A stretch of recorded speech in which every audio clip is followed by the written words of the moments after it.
Okay, done. The second is about the youth. Unemployment. Unemployment. Okay. Okay. The unemployment in India is a function of lack of skills. It is because of unemployability of the youth in most cases.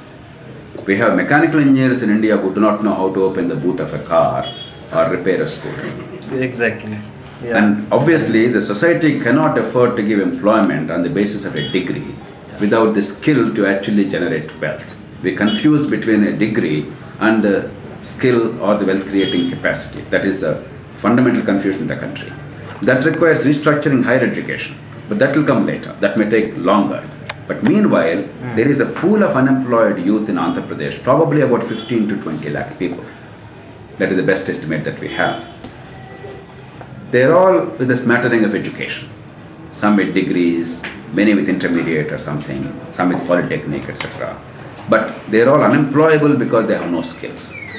Therefore, a massive skill promotion program, ranging from 3 months, 6 months, up to 1 year, depending on the kind of market demand and the kind of basic skill set that they have, at the government cost, in the identified centers throughout the state. In each district, at least a minimum of 10 to 15 centers will be there. Eventually, in each district, there will be about 30 centers. But initially, at least 10 to 15 centers, providing high quality training at government cost, but with public-private partnership and bankers' participation.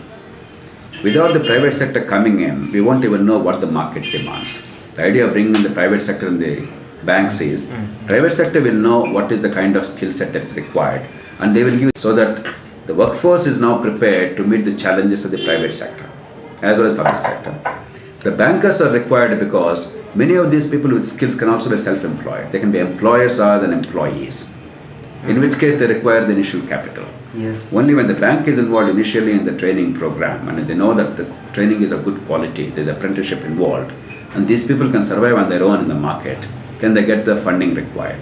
Therefore, it must be public-private partnership, including the banks. And all these people, the placements must be guaranteed by the government in private sector or through self-employment or in public sector wherever feasible. Now, public sector employment can be expanded by a tune of about 250,000 in Andhra Pradesh alone.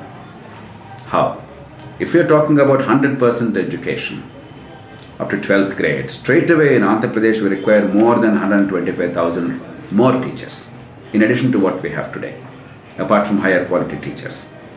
If you are talking about 100% health care for every ailment to every single person, irrespective of caste and birth, in every hospital, you are talking about at least another 50,000 people in health services alone in the state. If you're talking about 24-hour power supply to villages, that's one of the advocacies of Lok Satta, that's one of the guarantees we're giving.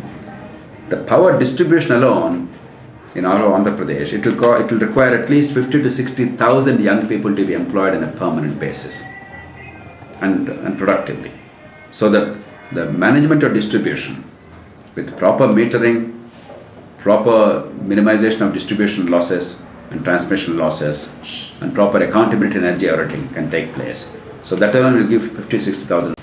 If you're talking about decent policing, straight away you require a significant more number of better skilled policemen and policewomen. And if you're talking about justice accessible to everybody, then you require in Andhra Pradesh alone at least another 1,000 small courts and court-related employees and other services. So there's a large employment in government and outside, both possible and necessary. We must tap all that. The third element of the youth force is you must make them creative partners in building a new society. There are thousands of young people who want to participate in nation building.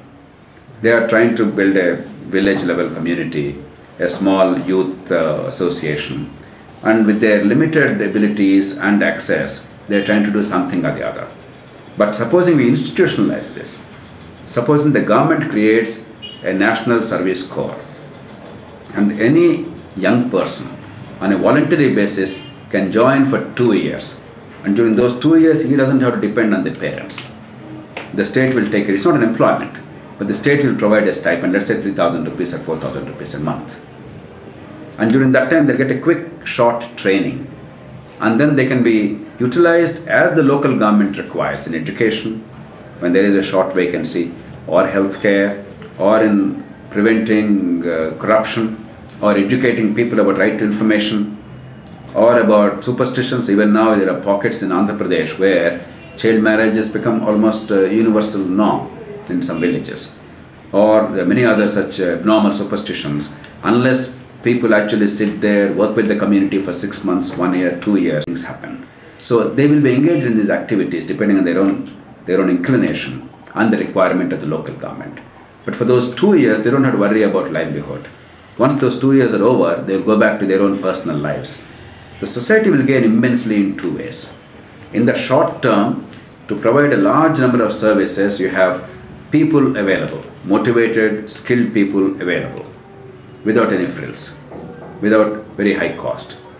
And in the medium term, the society benefits because every year we propose to induct 1 lakh people like this. At any point in time, there will be 2 lakh young people like this, men and women, because it's a 2-year program. Now, every 2 years they keep coming out. That means every year 1 lakh people will come out. In a period of about 5 years, you will have 5 lakh bright young people who are exposed to the government and exposed to public work of this kind for an year or two. And therefore, today we are creating an altogether new society that knows how to stand firm, how to stand tall. You are changing the contours of politics, of the way the society is run, and you are giving confidence to young people. You are building a new society and new polity. So this is about the youth, the second major. So what is the time frame? This is a continuing program, but in 5 years we'll get 5 lakh people in. But in 10 years we'll get 10 lakh people in. Okay, but to set the basic infrastructure moving. Oh, that can happen within 1 year. See, all you require is to start a program, to conceive it well, to provide a budget for that, and to have a short training, and to make sure that they are utilized by the local government. There's institutional. So that basic setup, you said that will take no more than 1 year. That's the easy thing to do. It's not even a high cost program.